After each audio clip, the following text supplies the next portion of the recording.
नमस्कार मंडळी, स्वागत आहे आपल्या यूट्यूब चॅनलवर. घरोघरी मातीच्या चुली या मालिकेच्या पुढील भागात आपल्याला असं पाहायला मिळतं की त्या जानकी लताला हॉस्पिटलमध्ये घेऊन आलेली असते. तर लताला चक्कर आलेली असते, त्याच्यामुळे तिची रक्त पुरवठा कमी झालेला असतो. तर आता जानकी त्या ठिकाणी लताला रक्त देते.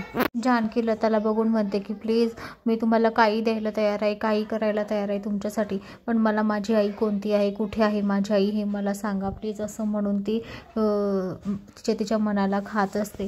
तर आता दुसरीकडे ऐश्वर्या सारंग दोघेही रूममध्ये असताना ऐश्वर्या म्हणते की त्या लताला आता मारून टाकावं लागेल, कारण तिला जिवंत ठेवण्यात काही अर्थ नाही आहे. तिला जर कधी जिवंत ठेवलं तर आपला पूर्ण पचकाव होईल. तर आता ऐश्वर्याने प्लॅन केलेला असतो की मी नर्स बनून आता हॉस्पिटलला जाईल आणि त्याला ते विषारी औषध पाजून तिला आता मारून टाकेल, असं म्हणून आता सारंग खूप घाबरलेला असतो. सारंग म्हणतो की ऐश्वर्या असं नका करू, पण ऐश्वर्या काही ऐकायला तयार नाही.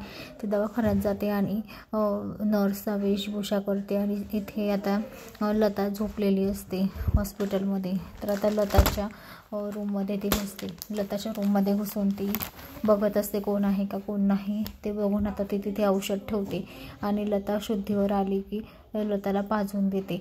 तर मंडळी, आता ऐश्वर्या लताच्या डोक्यावरून हात फिरवते आणि म्हणते तुझा खेळ खतम, तू जास्त शहाणी झाली आहे, मला काय करू, मला तुला मारावंच लागेल, त्याशिवाय पर्याय नाही, असं म्हणून आता ती लताला ते औषध पाजून देते.